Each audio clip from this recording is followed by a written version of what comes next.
Alright, welcome back. So today let's continue working on Croof.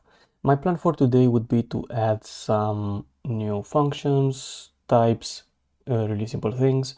And if you are new to this project, well, Croof is a DSL or like a domain specific language where we can describe things like, let's actually see an example. For instance, in our stdlib, we can define operators.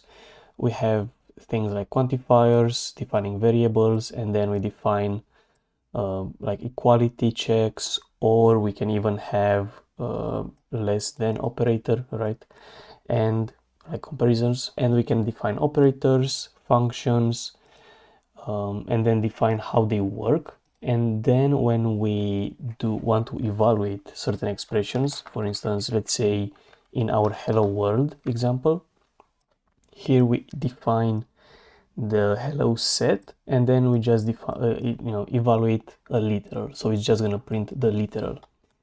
Then for addition, we try to evaluate things like 1 plus 1, and then our interpreter is going to go into stdlib and it's going to see that, well, we have some rules for plus, how it works. It has some types, it does type checking, and then it checks all the possible statements, or I guess these are called, in my language, these are called implications. That's right, the result sign. So they are implications. It checks all of them, and then it applies certain steps. So for instance, for 1 plus 1, it's going to see that we have, a 1, another one. It's going to replace one of them with successor 0. That's some of the built-in functionalities. And then it's going to go in this formula, and it's going to apply the one that I think I used to call it the skip or something. Like, it takes the successor from the first one and it applies it to the second one, but whatever. So it applies that, then it has 0 plus something. We have a formula that says that 0 plus something is that something, and in the end it gets the result 2 for 1 plus 1, which is pretty cool. And I think in the last part we added operator overloading, so we can actually define the same operator with a different type and it should still work. And how it works, let's actually create a new example. Maybe it's gonna be 05 overload.croof, and let's define a new set. Let's call this one alpha, like alphabet, and let's add some letters, ABC. Well, we can actually call it ABC, I guess. So this is the ABC set. Then we can define an operator for the ABC set. Let's make something like rock, paper, scissors or something, I don't know. So it should be, I guess we need to check in the Lexer what characters we can use. So we can use these symbols for the operator. So let's have this thingy. So this is gonna have type ABC to ABC, and it should result maybe in a boolean. Right, so it's gonna be true or false.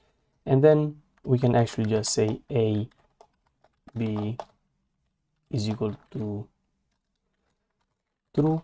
True is a literal from boolean. And maybe we can even have, I don't know, B and C is equal to true, and then C and A is equal to true. And then we can even have things like for all A in ABC and for all B in ABC, we know that A, B is equal to false. So it should check this case, this case, this case, and then this is like the otherwise case, the fallback. So it pattern matches everything else. And if we go ahead and do evaluate A and C, it should say false, I think. So if we do 0.5 overload, it should say that it results into false because it uses the thingy. And if we do a whatever b, we should get a true. Okay, that's cool. But what we can actually do, which is even cooler, would be to define this operator. Let's see, for boolean, let's do, I think it's usually called XOR, right? This operator on booleans. So it should in fact still work to define it. And we can have things like true XOR true should be false, right? True XOR false should be true. False XOR true should be true. And I think that the last case is false XOR false, which should be false. All right. And we can even evaluate things like, now we can even evaluate things like, let's say A, this thing B, and then a big XOR over A, C. Not sure if I have parentheses for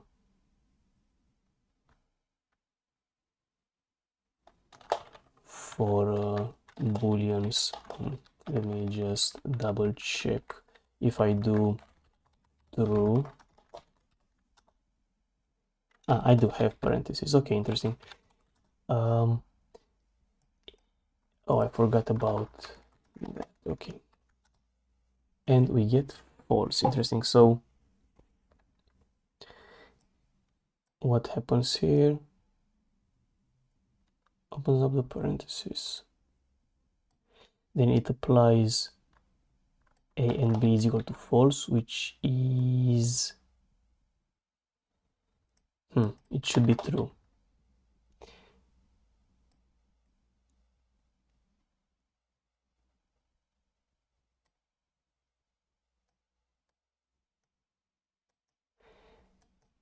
Maybe some typos in here.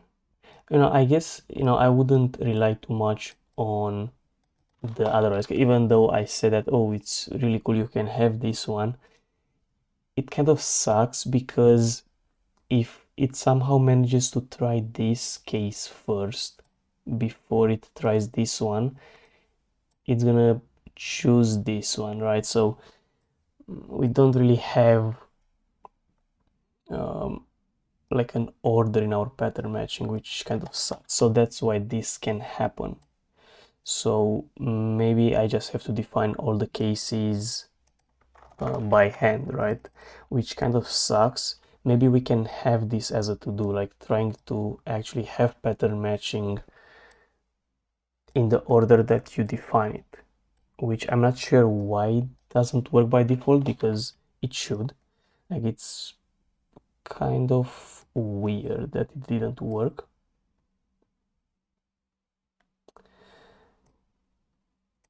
Because here we had A and B, so it should match with this one. It's kind of weird. Why doesn't it match though? Let's use parentheses. Let's see what happens. So the first one doesn't have a solution, I guess, which, I mean, it's still fine. Okay, it's weird why it didn't work.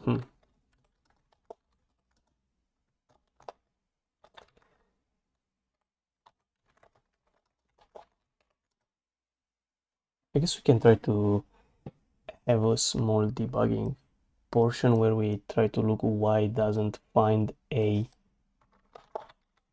caret B, like this one, but at the same time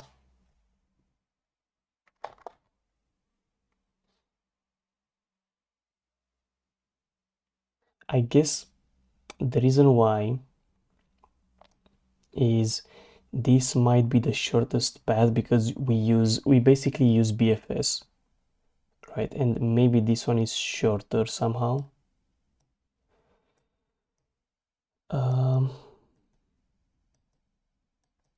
Yeah, like maybe we can have because I'm pretty sure it surely tries this one too, but then it also tries this one.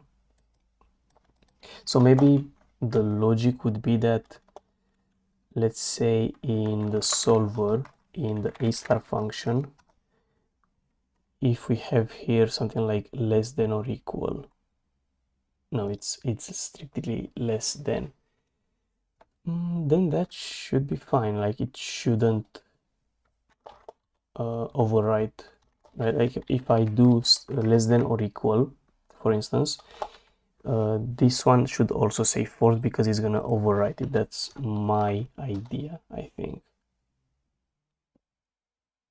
No. Pretty weird. Anyway, it doesn't really matter. We can just define them by hand.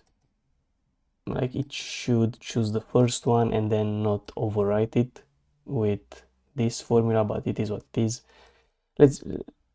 Yeah, I guess we can just pretend it didn't happen, but I mean, you can see that we can actually define the same operator, right? And something that wouldn't work, which I think it's kind of standard for any like language, is if you try to have the same input type but different outputs, it should give you an error. Like it shouldn't allow you to have operator with the same input types, even though the output type is different.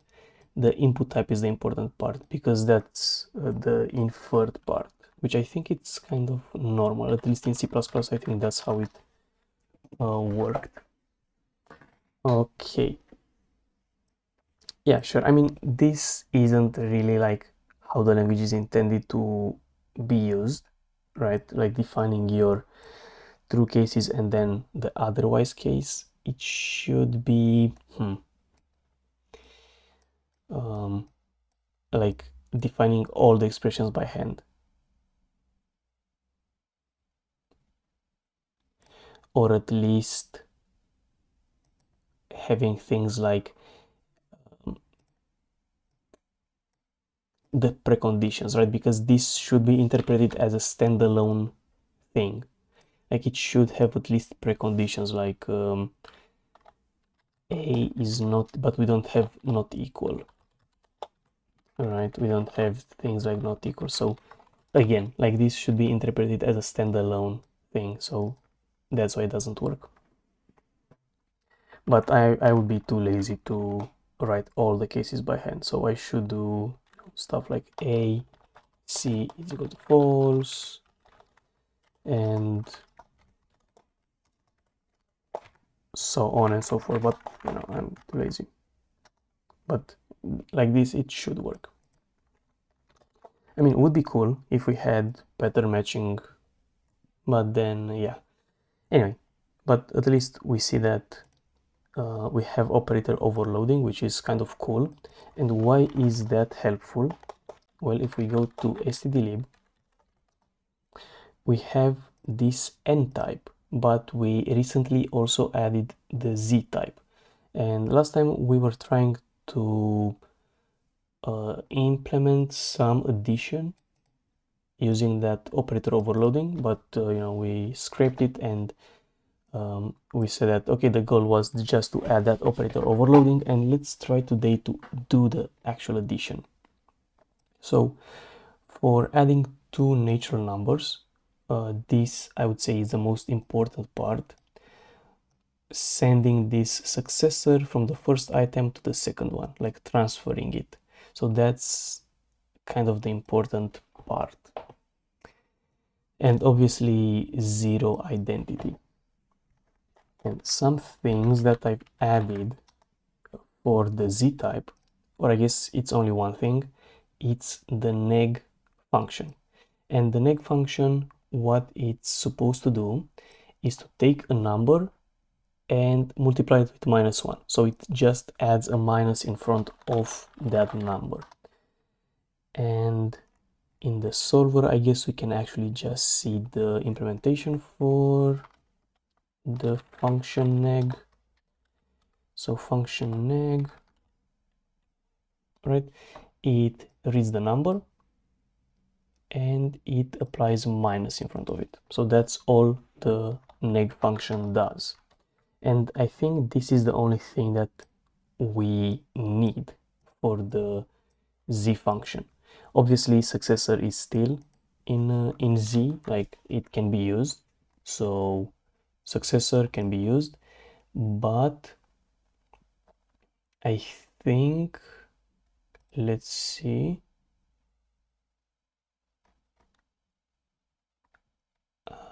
No, okay, yeah. So if I find the function called successor, then we can replace it with a number, and the number is value plus 1, obviously. The only difference is if the type of the function is n, then we return an n number, and if the type is z, then we return a z number. That's the only difference. Okay, and the other one for built-in was if we have a number.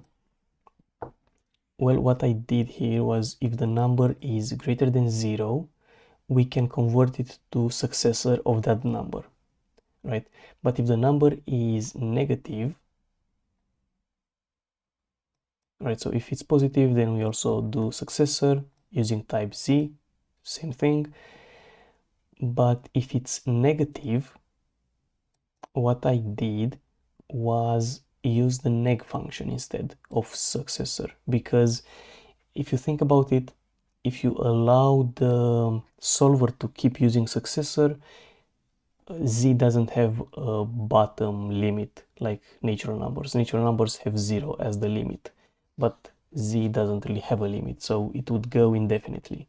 So that's why for negative numbers we don't apply successor by default, we just convert them to neg and then a natural number basically, and then you can apply successor as much as you want until you get to 0. So it's kind of like we were trying last time to think about that predecessor function.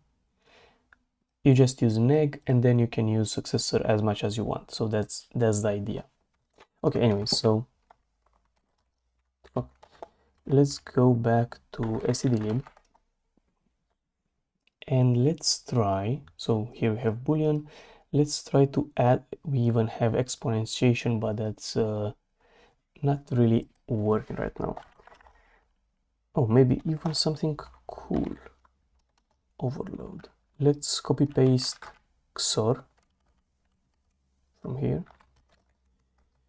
and let's move it to stdlib because it's kind of a standard thing. Okay, so let's go ahead and let's do here integer definitions. Okay, so important thing first is parentheses. We don't really have generics, so we need this identity definition. Then let's define addition for z. So addition for z should just addition on z. Now it's like integers. Okay, so we are gonna need some things from here. Identity for addition should be the same. 0 plus a is equal to a. And here you might say, okay, but 0 is a natural number and you are trying to add it with a z number, so the types aren't matching. Let's comment that, like, I guess comment. Okay, perfect. So let's actually create 06 int Croof, and let's try to evaluate 0 plus minus 1, I guess. Right, so if we run it on 06 int, we should get minus 1. But why did this work, right? It's what? How did it work? Well, if we go to type checker, I've added this. I removed the comment, but we can find it. It's no problem. So it's in the overloads function. It should be somewhere. Yeah, try to relax from N to Z. So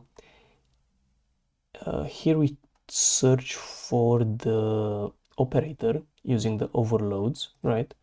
We get all the overloads, then we try to find the one that matches our types. So our types in this case would be natural and Z, because these are the two types, N and Z. It's gonna try to find that, but it's not gonna find it. So this should be none and skip it. However, if the type lengths are 1, so N and Z are 1, then we have this like built-in case, which is like an edge case. And we get the left type, the right type, and if the left type is N and the right type is Z, we can actually pretend that, oh, the number on the left side, it's not really a natural, it's integer. So we can just convert it. The reverse, it's not really true, I think, because you can have an expression and you don't know if it's greater than 0. So that's why I haven't done the reverse. But here it should work for operators. Then we have check expression, check literal, check binding. Now for binding, that's also the case. We can have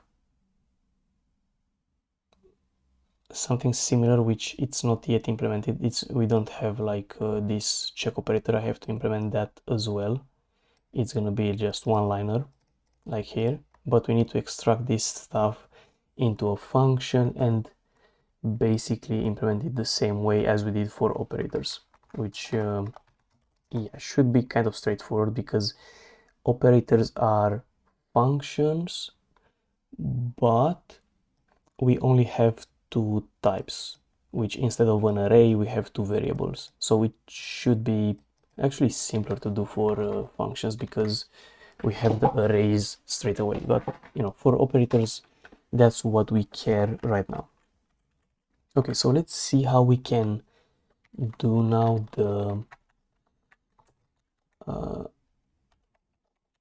the successor property. So that's the interesting one. So what we might have in adding two integers is going to be something like neg successor A plus B. So now the question is, how do we transfer this successor to B? That's the interesting question. Well, I guess if I have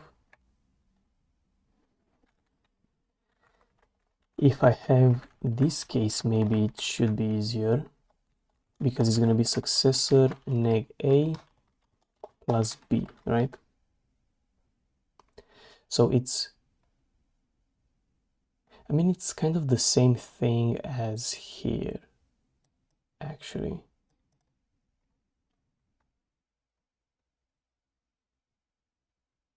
Yeah, it's not even a special case, it's just transferring success. Yeah. Yeah, I guess it's not even complicated then. I guess successor A plus B is just A plus successor B. Like, it should still work like this.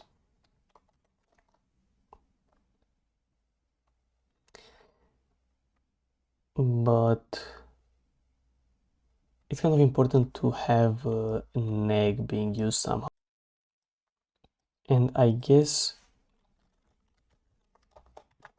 one extra thing maybe that we can have. So obviously transferring successor from one to the other makes sense, right? But what would happen if, let's say, we reach a case where we have -2.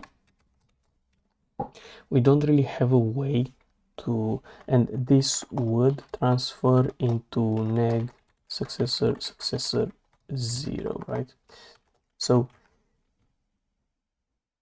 obviously this thing would convert automatically to -2 because we have that case, but what if we have +1? So here it's successor 0. So let's say we have this case, right? -2 + 1, or 1 - 2. Well, one thing we can do is remove this successor, or I guess it's easier to just remove this one and this one. And we reach a case where we have this thing +0, right? I should have done it like this maybe. Right, so we can actually reduce this successor with this one and we get the same thing. Now it's -1 + 0. So I think that's the formula that we want to include in here. So it's gonna be negative successor A plus successor B is equal to -A plus B. Okay, so this is something extra alongside this thing, but for z numbers. So we can say that this is the same as the natural numbers, but we have this extra case because of the neg function.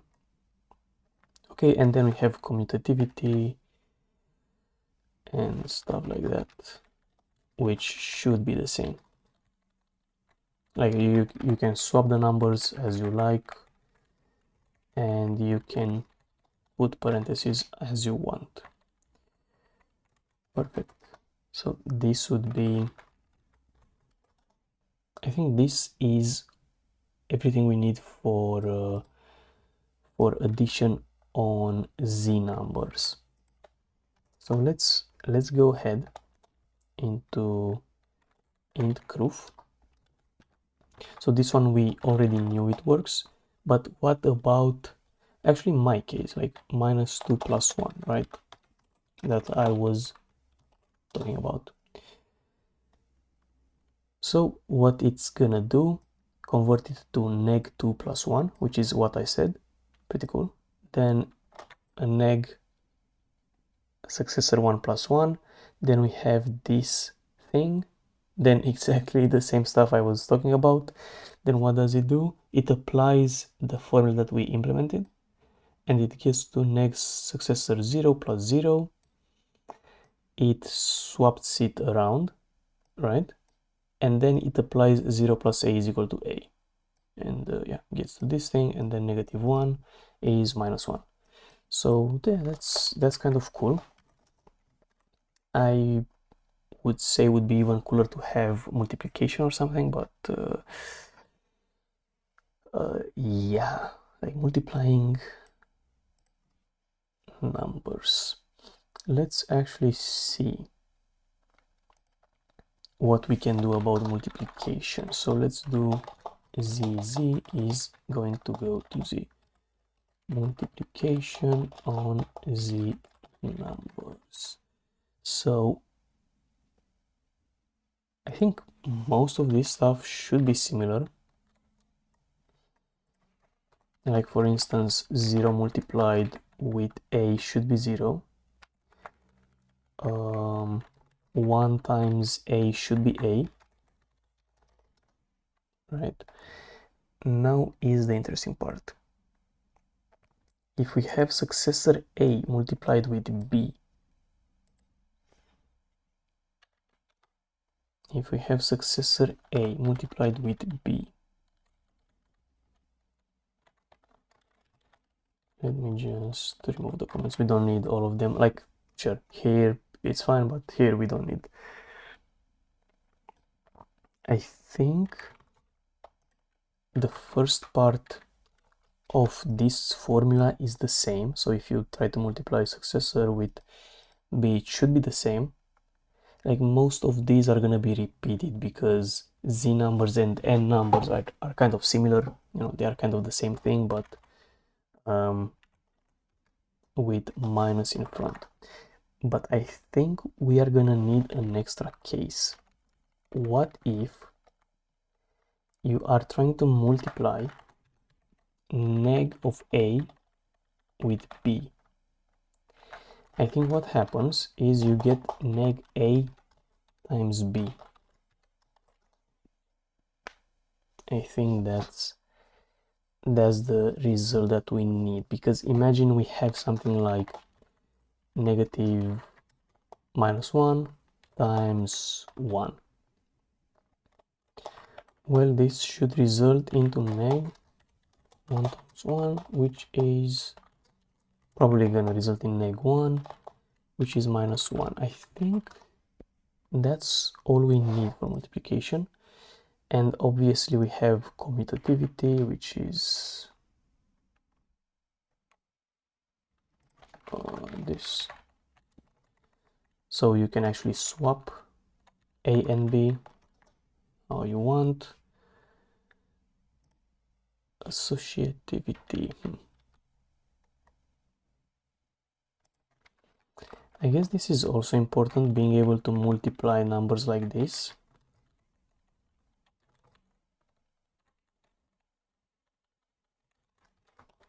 Being able to do this kind of multiplication. And what would be, I guess distributivity, yeah, sure. Being able to multiply numbers like this, like distribute them. Okay. And I think that's all, kind of. So maybe we can try to multiply two negative numbers, I guess. 0, 6.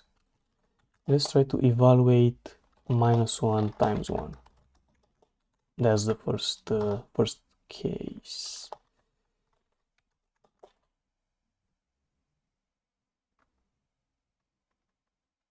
Oh, 44.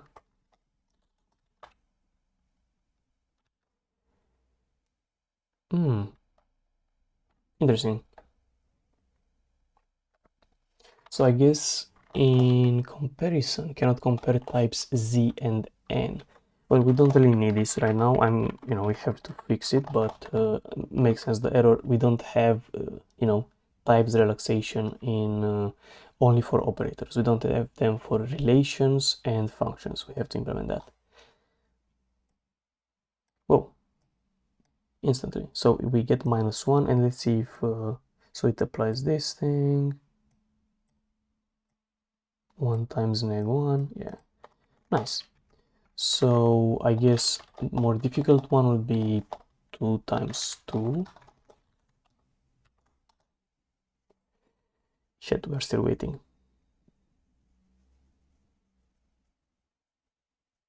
But anyway, I will see if it finishes. It's kind of difficult because, yeah, I don't know, in the future we might want to give up on using this successor thingy. Maybe we just want to implement plus as a built-in function or like operator, so we don't have to deal with successor. But I find it like really cool to see it working like this. Or maybe we can have some kind of caching of common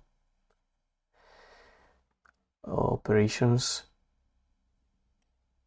like you don't have to always use because it's like,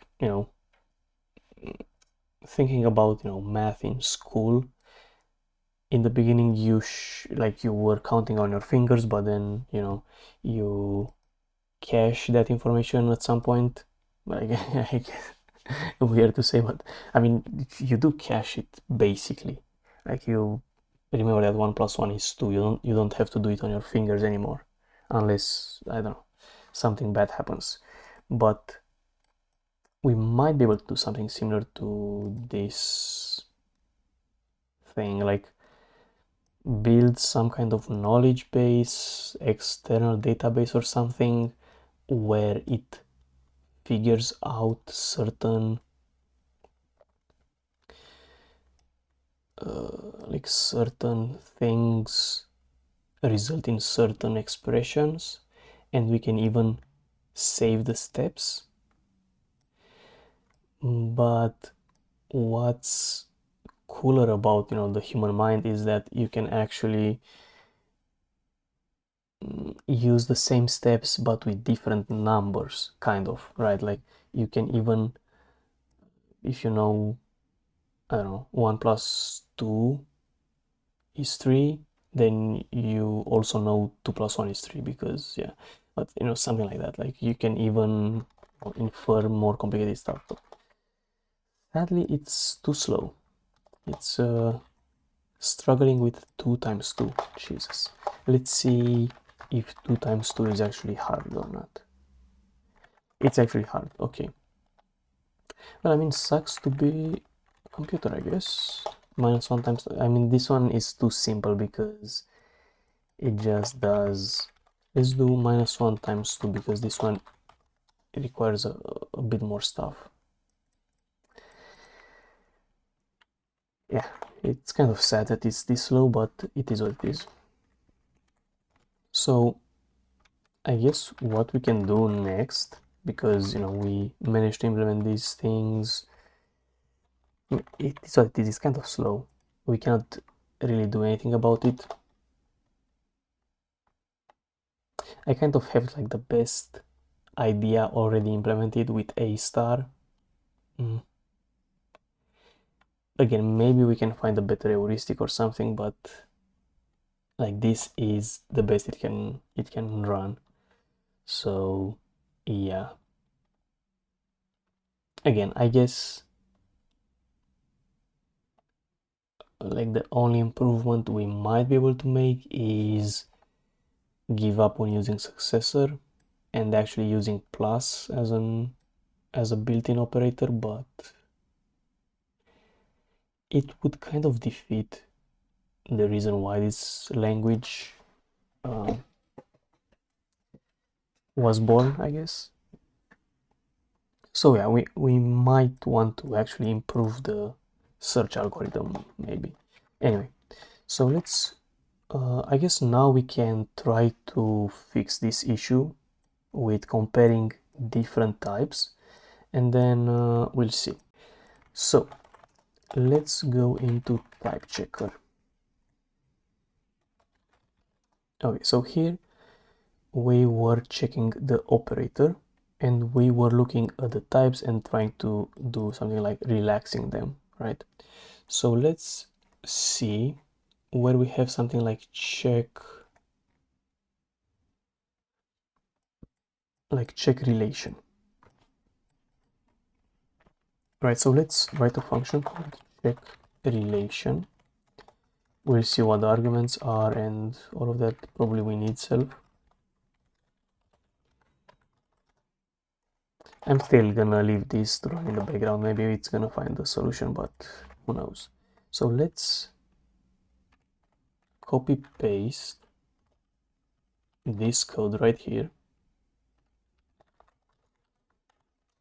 All right, and let's use check relation in here. Self.check relation. All right, and operator was taking the node and some symbol. I guess we are gonna need just the node, so we're gonna read relation node, which is a relation node check operator. So it's mutable. Okay, it has to be mutable reference. Fair enough. And it needs to be a mutable reference because, well, what? Because we are modifying it in check expression. Okay, it also wants symbols. So I guess let's also pass in the symbols. Okay, so the symbols. And what does it return is something like this. Well, it's gonna return just the vec of errors because we don't have a type. Like the relation doesn't have a type, so it's just gonna be a vec of errors. So let's have let mutable errors is a new vec. We push that stuff and then at the end we just return the errors. Okay, nice. So here we need to pass in a relation node and symbols. I guess it's a reference, and for check operator we should do, I think it's enough. Okay, so this one,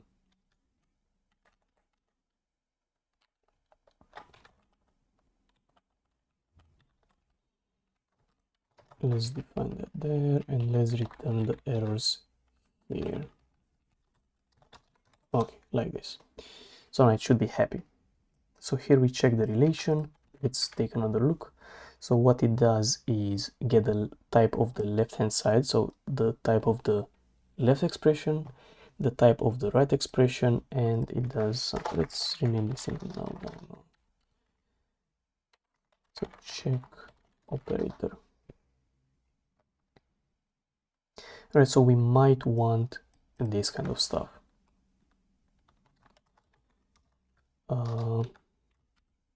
So check relation, if the types, so if we have a left type and the right type, we might want to do some stuff.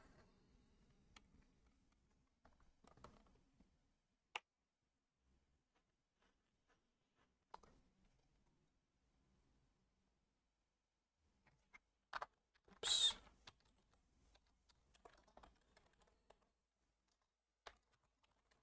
Okay, so check operator. So if the errors are empty, overloads, if we find one, I guess let's just copy paste this thing first.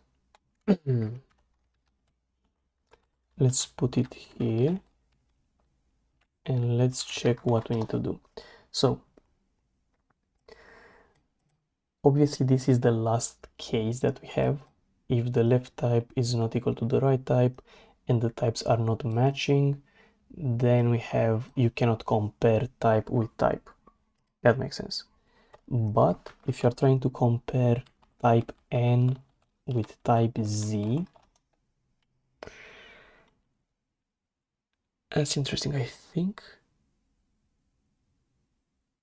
not even sure, we shouldn't allow that, honestly. Yeah, I guess I shouldn't allow comparing different types because you can compare like 1 with -1. That doesn't work.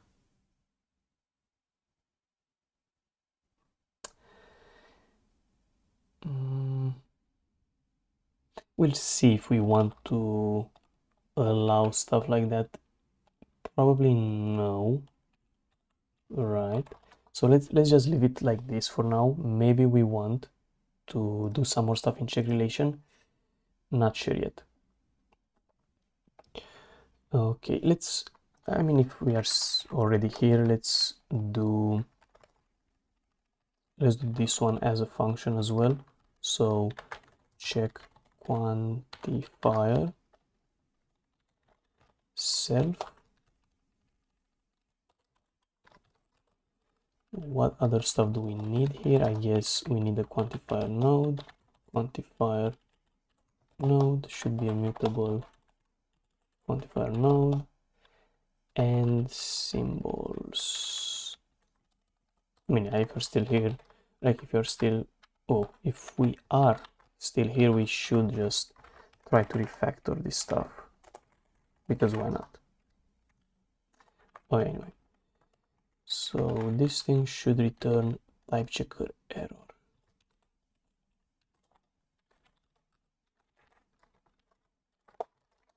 Okay. I see that the symbols are mutable in this case though.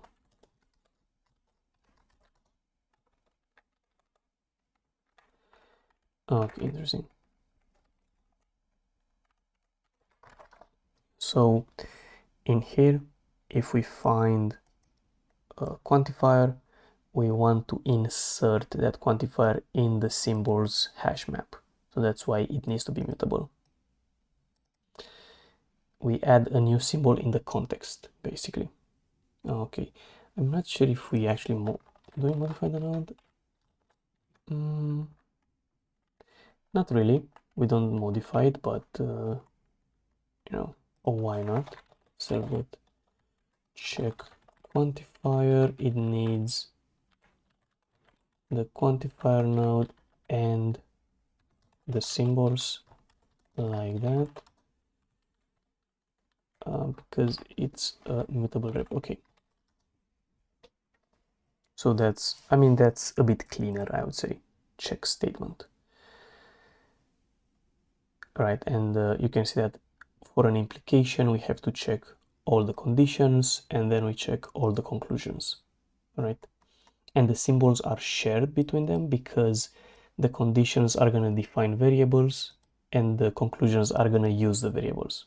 So that's the idea. Check the quantifier, check the relation, and here we should implement check binding, which I renamed from function to binding because it makes more sense, in my opinion. Because even variables are bindings after all, with 0 arguments, but are bindings. Check binding node. Okay. What do you want? Can find binding node? I mean, it is what it is. Oh, yeah, whatever. So we are gonna copy paste this stuff in here. Okay, and let's call the function here.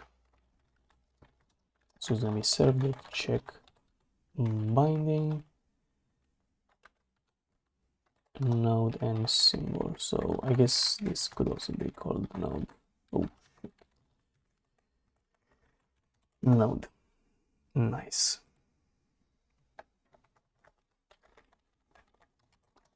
So check binding. We need to include this binding node. Okay.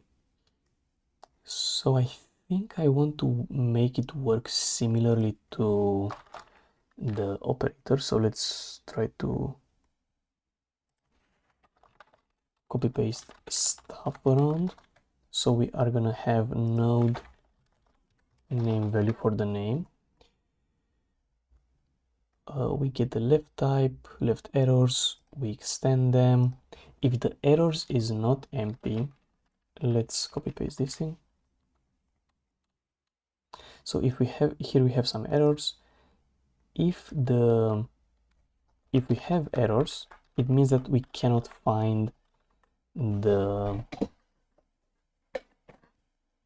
thingy. So here we had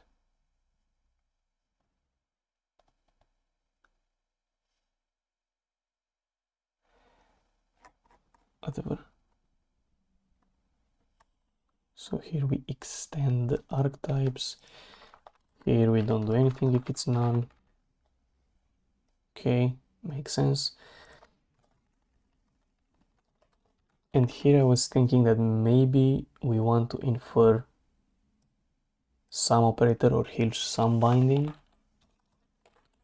and still return some type instead of none, because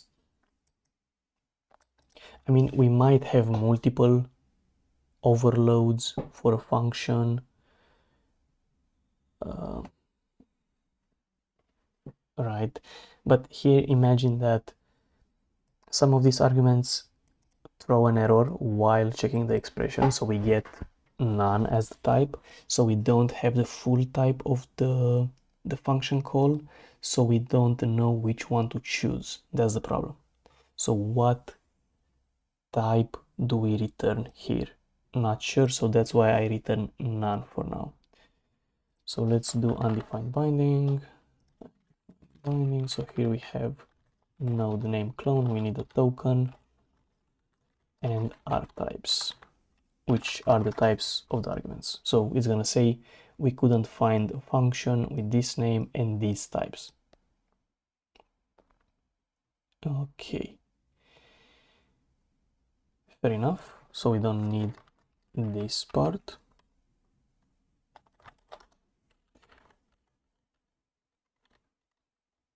This part. Then we need to generate the overloads. So overloads is gonna look, now this part is kind of tricky because right now it only works for operators.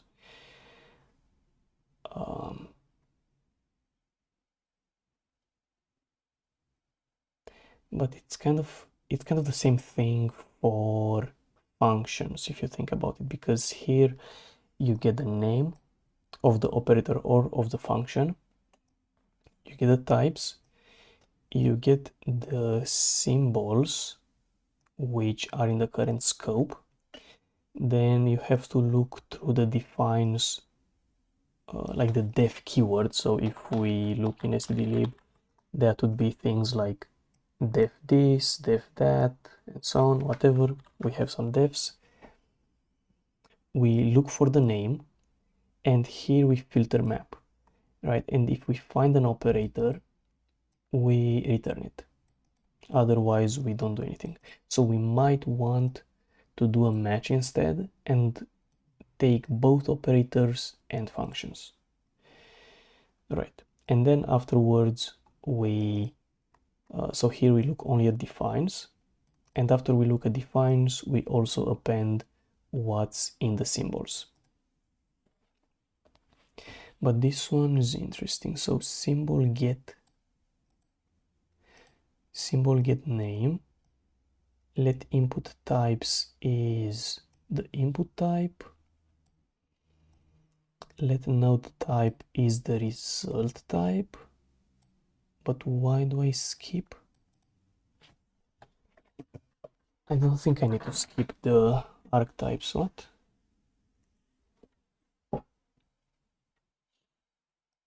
Actually, I did skip them. That's interesting. So overloads has input types to the return types. Interesting.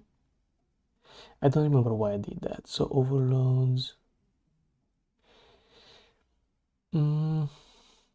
I guess we don't need a full type, so I just needed the return type. So this is a mapping from the input types to the return type. Okay, fair enough.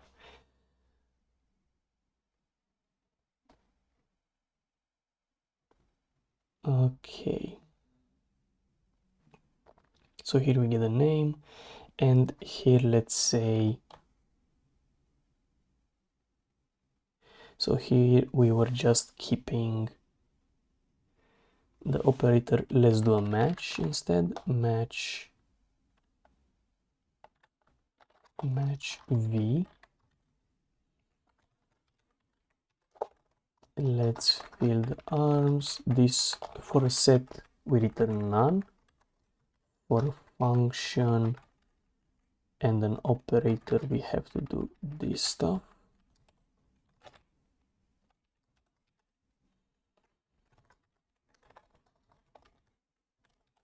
So we have to do the same stuff basically. Interesting. Anyway, so we remove that part, and here let's do node. Oh, can I just v.type node? No type? Weird. I thought that I have some, I have symbol only. Okay. Yeah, fair enough.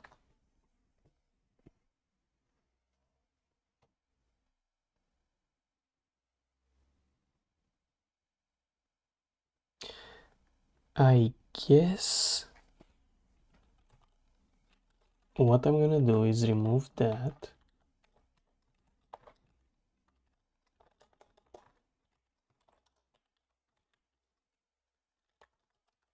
Remove the operator here.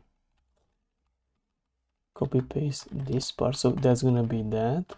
And here we can actually just map, and we are gonna have again kv.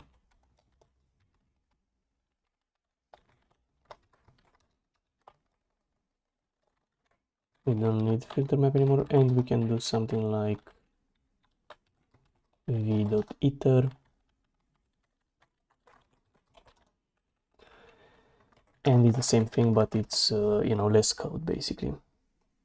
So yeah, kind of weird that we skip the input args, but I mean it's the same stuff. We already have the input types in key, and we keep the return types in values. Fair enough. So for the operator, straightforward. We take the overloads. Let's also take the overloads in the function, right? So we take the overloads, and now we should search for the right overload. Okay, so again, if we have a type that matches one of the overloads, we just return it, and we also set the type. If we don't have one, let's remove all of this stuff, right? If we don't have a type that matches, then we should be able to try and see if we can relax the types. I don't know why it's extra indented, that's weird. Ah, it's over indented, okay, yeah, makes sense. I guess, yeah. So if it's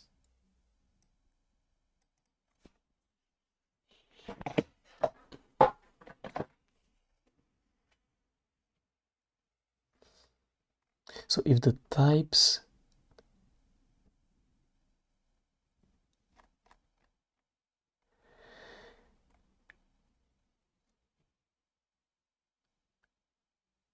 well, we don't really care about type length because there's not really a thing with functions. But what we do kind of care about is to iterate over all the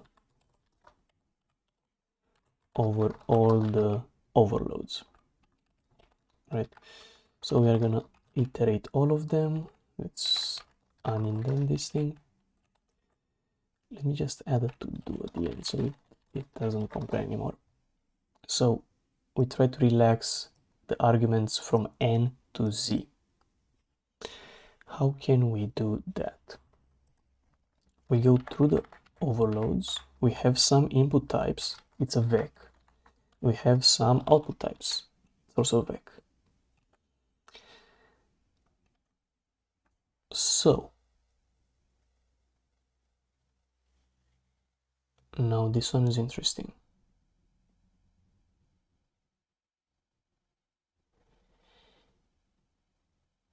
How can we do this one in the easiest way possible? I also want it to be, possible to it being like modular, and because what if we include some other type like floats? I don't know how they are called, the Q and R set, like real numbers. So if we just iterate the input types from the overload,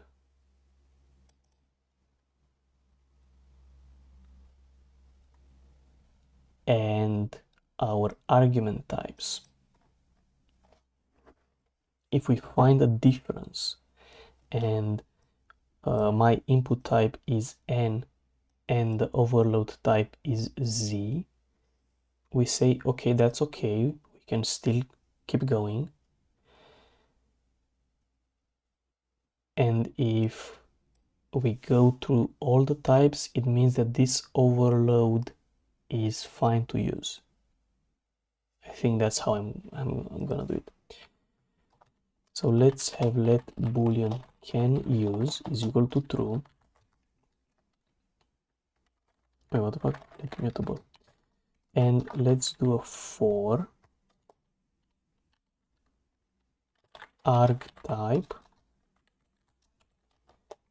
input type in argtypes.iter.zip input types.iter. So we have these things. We already know, do we though? I mean, if the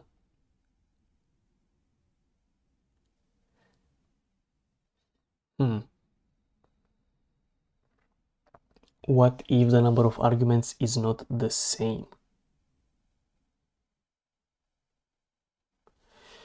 What if the number of arguments is not the same? That's a good question.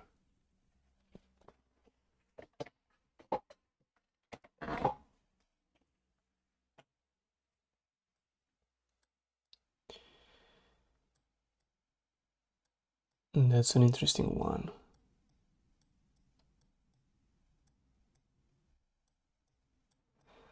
Well, let's not care about it right now.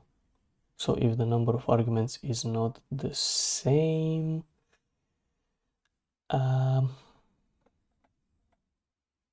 not sure what to do. Anyway, so let's say that if arg type is not equal to input type, or I guess can use should be equal to can use, and arg type is equal to input type. We have multiple cases here. Or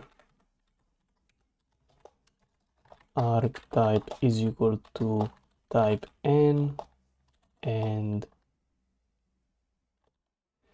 input type is equal to type z, but I think I want to use some parentheses, even though I think and is my multiplication, but anyway. So can use stays like this, and at the end, if can use, then we just return this overload. So yeah, try to relax from n to z. Nice. So if they are equal, and this.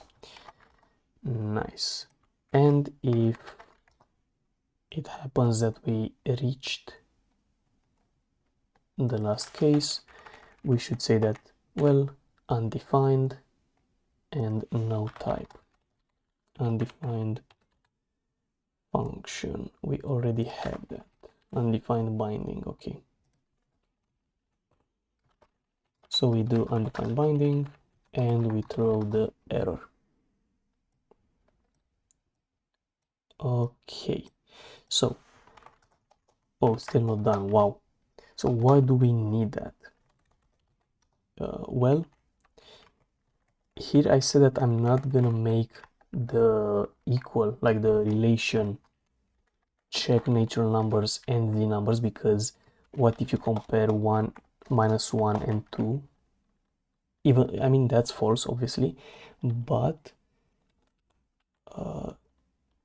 it shouldn't even be a thing. Like, you should convert 2 into a z number first, somehow. I don't know. But yeah.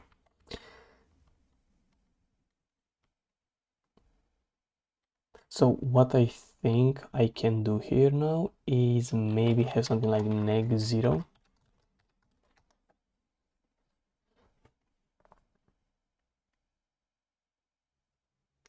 Right?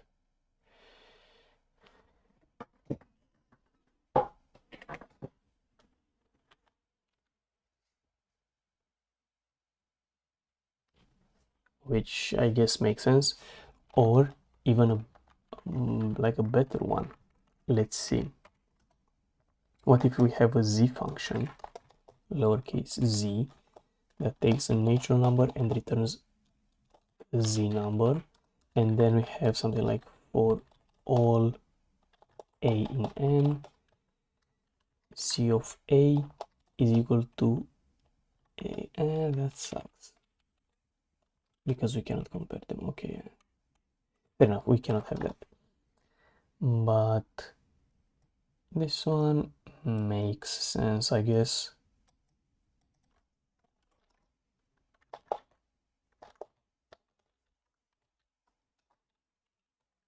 Like if we try here to do -2, before this thing it wouldn't work, right? But now it does. Right, before us implementing this thing, it wouldn't know how to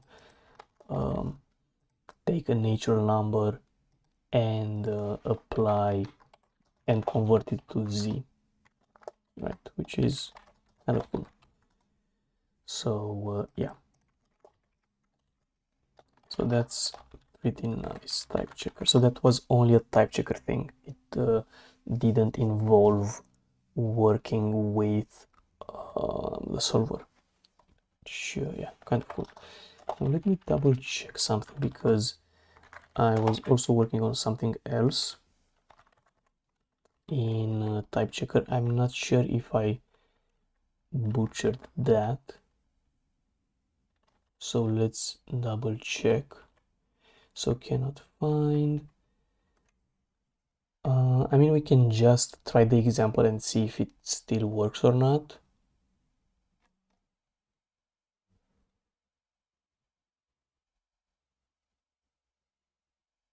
No, to me it looks like we were just looking at the symbols, at the defines, and that was all. So check binding, done, I guess. And then check expression, we might want to move this into check number, check literal, check parentheses, but I'll do that on my own, I guess, because it's we already know how that is done. We just create a function, we move the code in that function, pretty simple. But how about a more interesting? So if we go into the examples, let's add 07 func. What if we have a function called apply, straightforward. Let's say this apply function takes as an input n,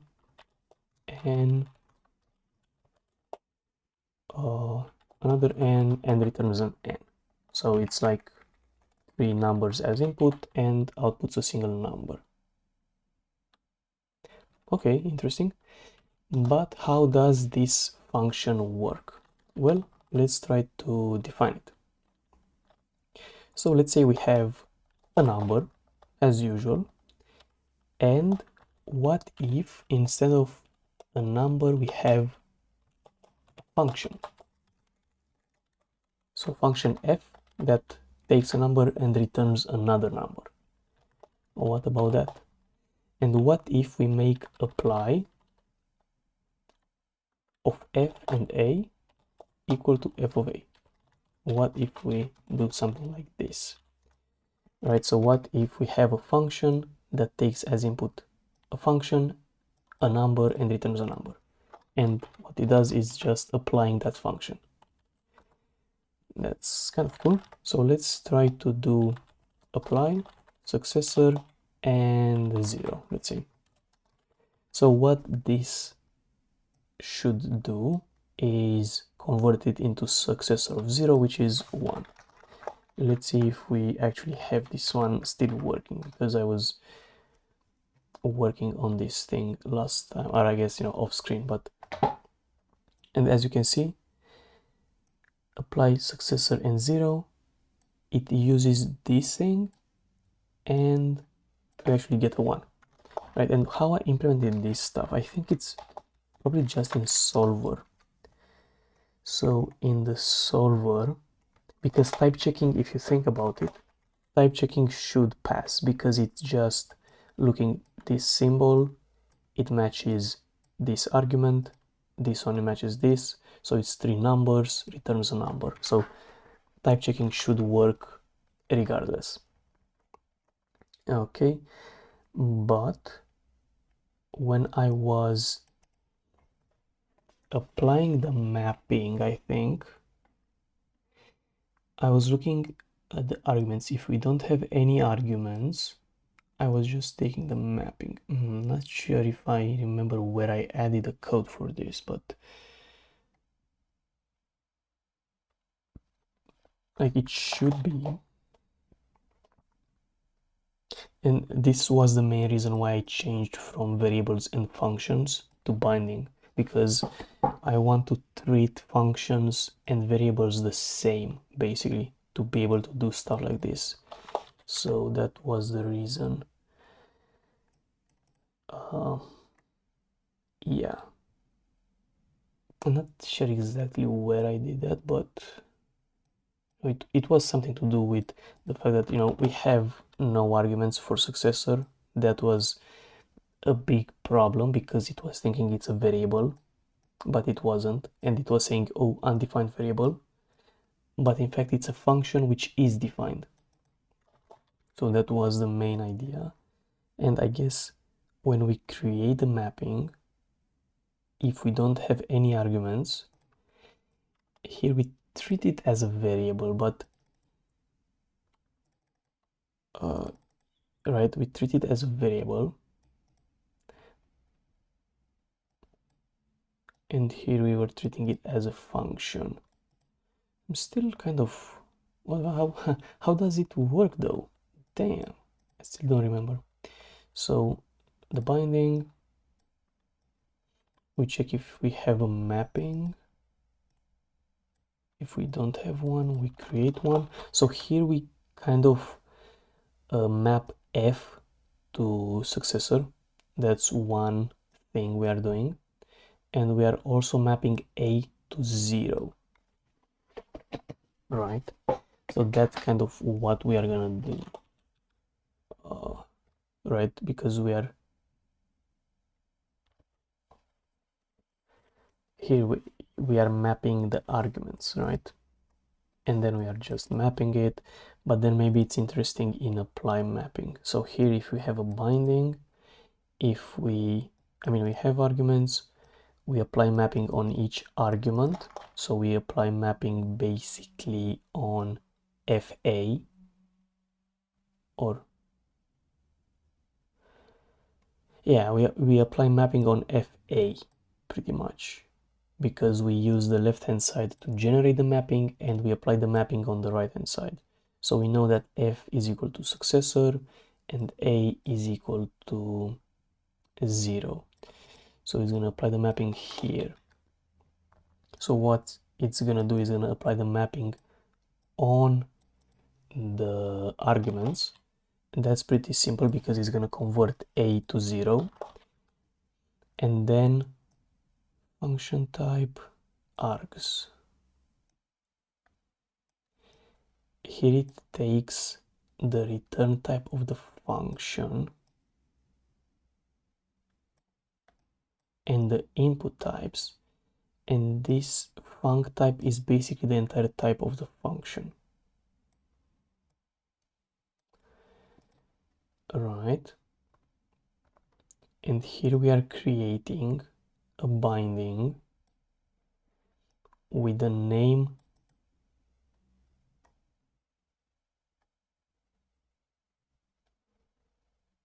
so the name would be F, I guess. f, and the type would be like n to n, I guess. Yeah, we would have a function f and the type is n to n, and then we look in the mapping for that expression and we actually find it because we say that f is going to be equal to successor, but it's also important that the types are matching, right? And if we don't have one, we just take back the function but with the arguments changed, and I guess that if we find it, like in finding successor, we modify the name and we just return it. So yeah, it's kind of scuffed, but apparently it works. And I think that's kind of cool that we are able to have this kind of function as an argument. I'm not sure if we can have things like lists, to be honest. I don't think that's a thing.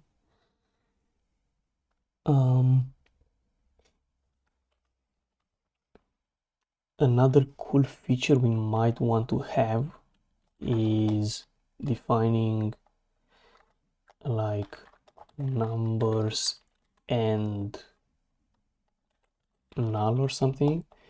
What if we can have n and then a symbol for intersection or something? I don't know, like plus n plus, and then you can have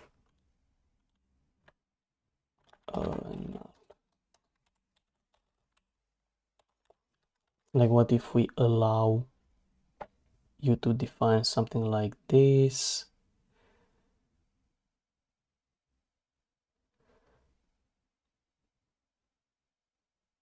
and then n, let's say, and then you can work with numbers or null, but we don't have numbers or null. Like we cannot do like union yet. But how can we even have complicated structures? Like, can we define data structures with just functions? I'm not sure. I don't think so. Like, I was thinking that maybe we want to define some kind of data structures using sets, like tuples. What if you can have tuples like sets? Not sure. And then I don't know, like usually it's called cons, like, right? But what would be the type called?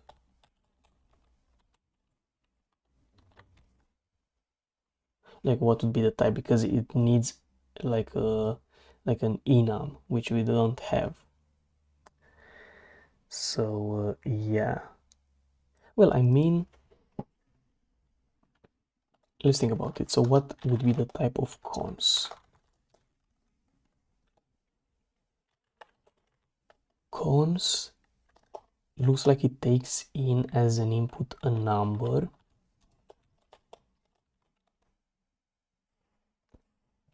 and that number or null, and it returns number or null. But what if we say that 0 is the null term, right? And we have something like cons is a function that takes in a number, and returns a number.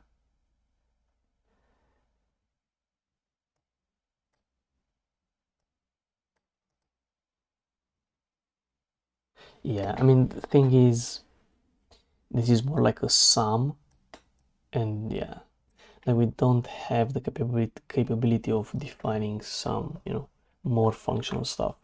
Like the best we can do is have this kind of returning functions. Yeah, what if we try to have a function that returns another function? So let's have something called plus. Can I do underscore?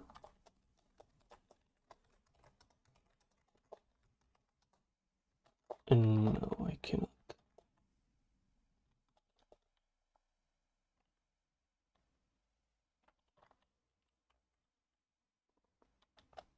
What?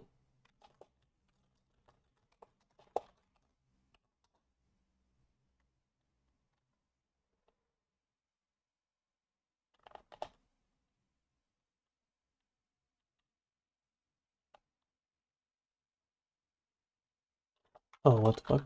I guess,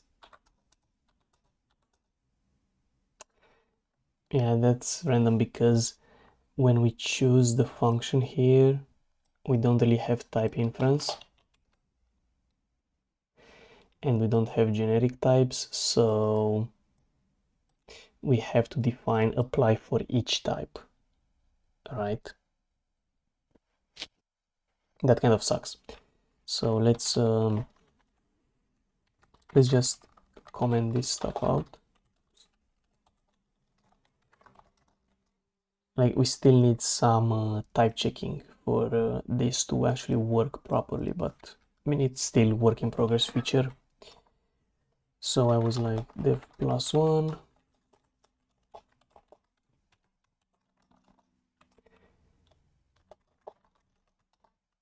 okay, can define like that. And what if I do for all a in n, then +1 of a is equal to 1 plus, like would this work? No, because it expected an expression. Oh, I guess, I mean, yeah, but at this point it's just like this. It's not really, I mean, it's still an idea.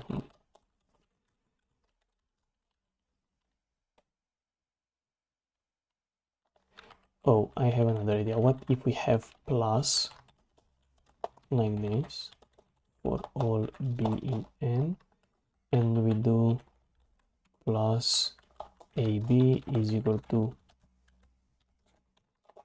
a plus b.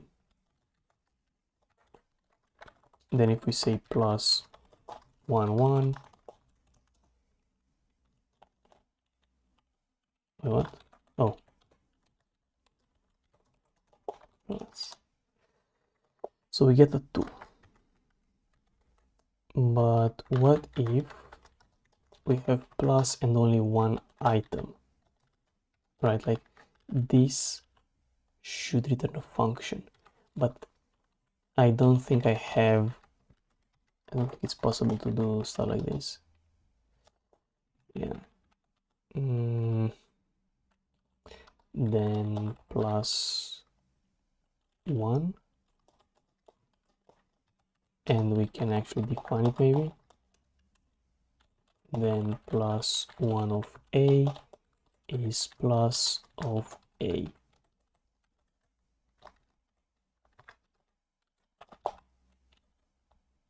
I mean, I still have to.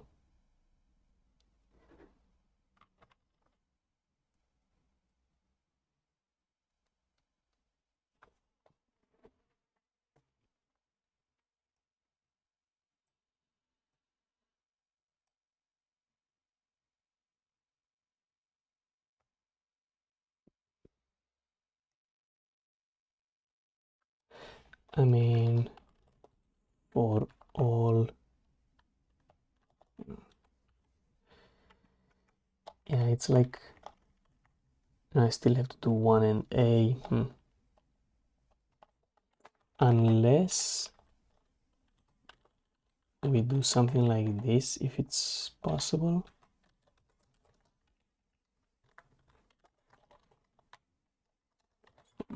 I don't think it works.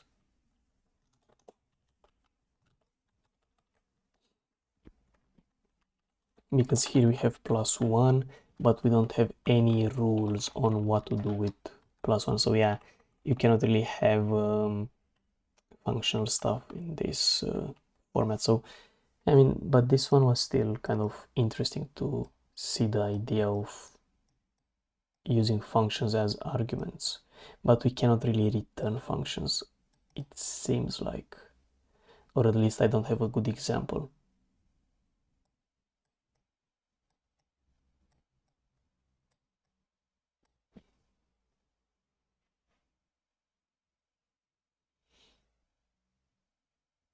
Like with some kind of tail recursion, I don't know.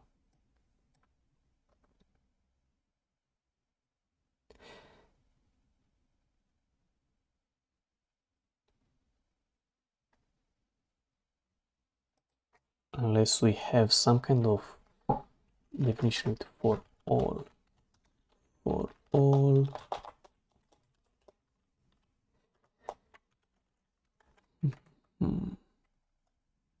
f is equal to plus 1 and a, but no, it needs to be plus 1 and that's it. And then we have f of a,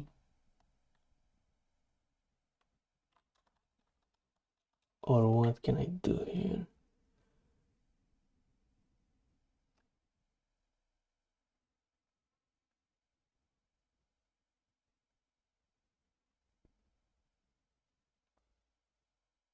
I mean, f of a is equal to f of a, but that's,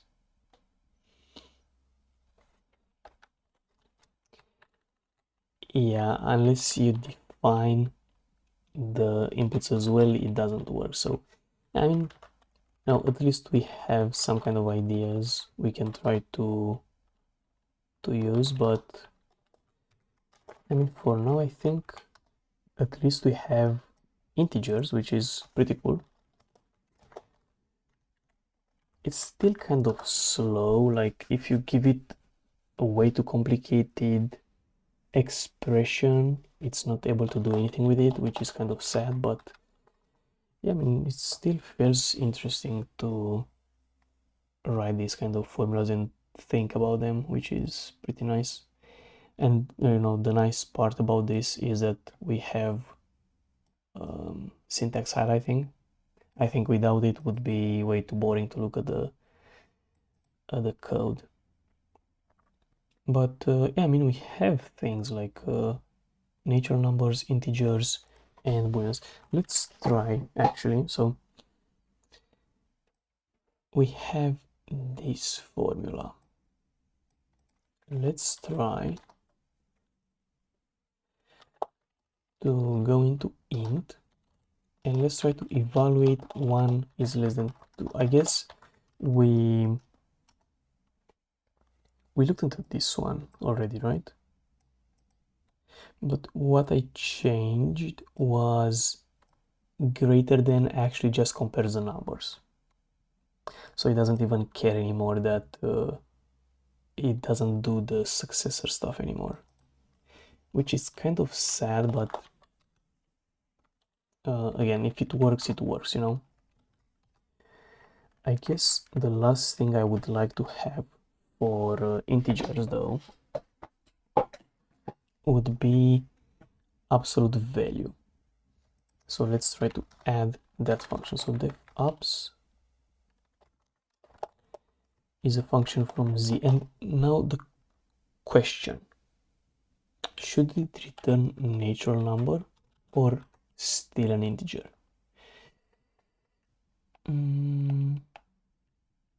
Not sure for now. Let's keep it as it is. Okay, so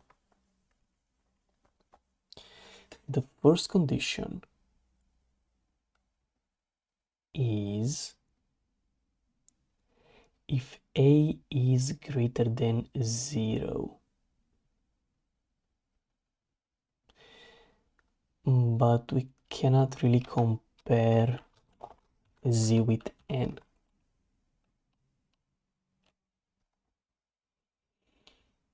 Right, and if we take a look at type checker, I guess let's say in the solver,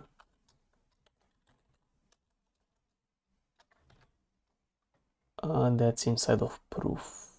Am I right?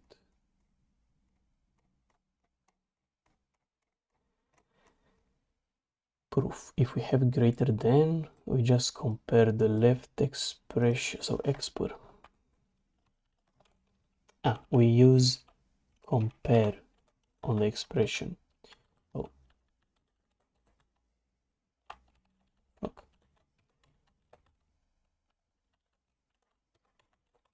So we use compare, and I implemented compare to look at the types, make sure they are equal, and it parses if we have numbers, it compares the numbers. Right, so the types need to be the same, which is kind of annoying. But what we can do is say something like negative. Well, a is already that, so let's say if a is less than neg0, then we want that abs a to return neg a, right? For all a in Z, a is greater than neg0,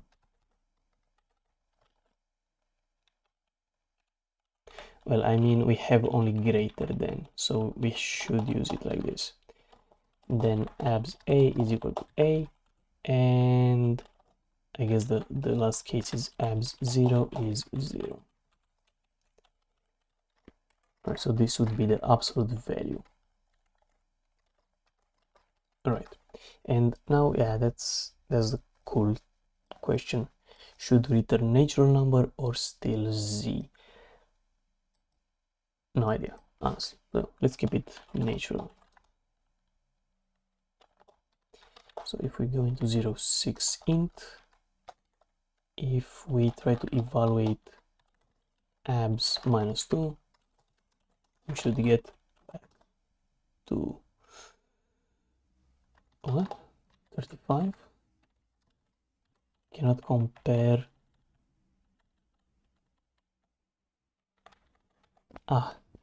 So that's why it has to be still Z. Okay, fair enough. 34.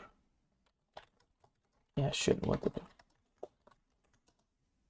So we get back to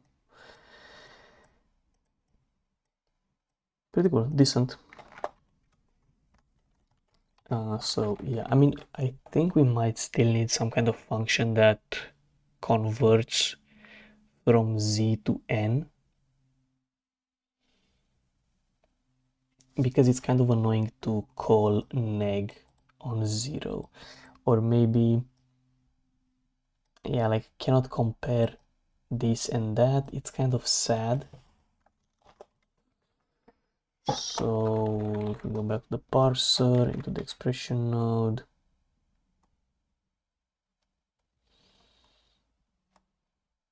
yeah, like we have this partial ord.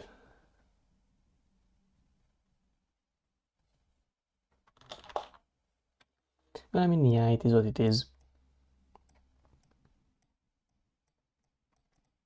It's mainly because we check the types to be equal.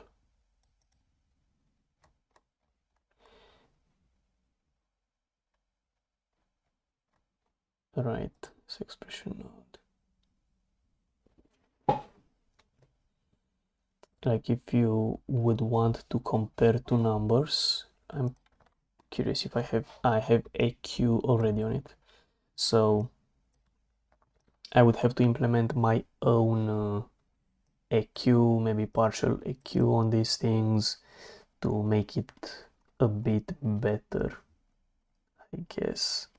So yeah, I mean, that would be a small improvement, probably a good one, to implement partial compare on each of these types and then infer compare on expression, and obviously partial EQ, but implement them separately. I think that's the way to go probably. So yeah, maybe I'm gonna do also that. Curious, do I have any? Yeah, here I was just, and maybe some to do would be implement partial EQ and partial org for each type in expression node, and this should help with relation node evaluations. Right, so yeah, hopefully.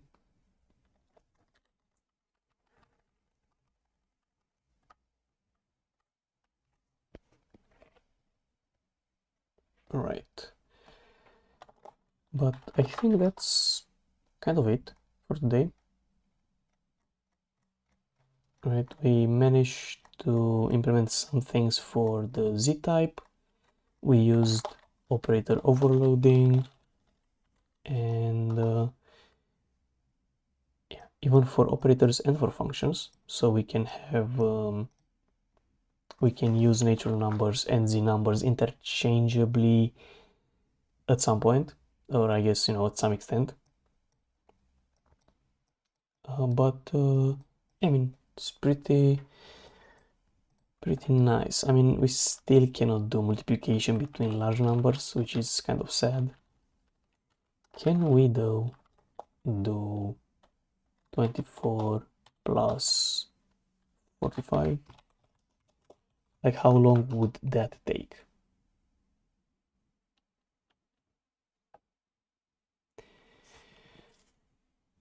Not sure how hard would it be. Like, the problem is it needs to apply successor a bunch and move it from one to the other. So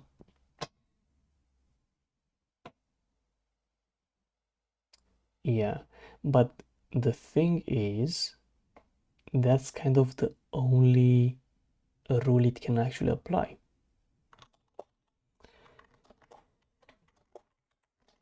But yeah, like maybe 68 plus 1, but this one is way too easy. Or not. 1 plus 68 should be easier. Damn. I mean, it is what it is. I'm curious because here it should do successor 0 plus 68. That's the first one. And then it should do the skip. So strange why it's... I'm curious what it's trying, but it's besides the point. But yeah, I mean, we have some kind of functional, even though it's not working that well. We are able to have things like operator overloading, function overloading. Here we use the caret operator on this set and on booleans, and it still works, so that's kind of cool. And this is how you do hello world, kind of basic, but yeah, I mean, maybe like a cool feature to have in this language would be like a CLI interpreter tool where you can write an expression and then ask for which rules you can apply and then choose yourself, and that way you don't have to rely on A star to find a solution. You can just try to solve the problem yourself, but have this tool generate the next step for you and you choose which step to go to. Like, that should be way faster than this, but it's yeah, I mean, it's killing the memory, so I'm just gonna kill it. Anyway, yeah, I mean, we have some interesting results, so I think that's kind of cool. What is it blocked in 01 addition? It doesn't know how to do 2 times 2, that's sad. Yeah, and we have addition, boolean stuff. Let's see if boolean still works. Looks like it's still working. True and false, or true is true. Yeah, that's true. We have conditions, like being able to compare numbers. Again, this one was implemented using successor and all of that stuff, but I changed it to just compare, which yeah, it's fine. But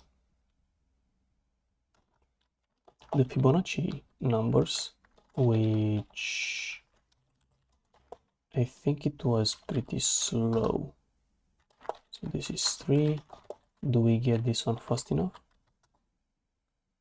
Oh, we get a 4th Fibonacci number pretty quickly. 5. So I think this was the benchmark for A star. I think that with BFS and DFS we were barely able to get a 2nd number, but with A star we are able to get the 4th number. But I don't think we can get the 5th one. Yeah. So I mean the benchmark. I mean it's pretty much 100% better, but it's still far from, you know, operator overloading that we did today, and integer stuff, which more number types. Nice. But yeah, I guess, I mean, you know, I guess this tool, this Croof tool, is as smart as a you know, kindergarten kid. So yeah, I mean, no, I would say probably not, because like a 5th grade, like maybe 5th grade, but it doesn't know numbers bigger than 5, so it is what it is. But yeah, I mean, that's all for today. Hopefully you found it interesting, and let's see in the next one. So until then, see you.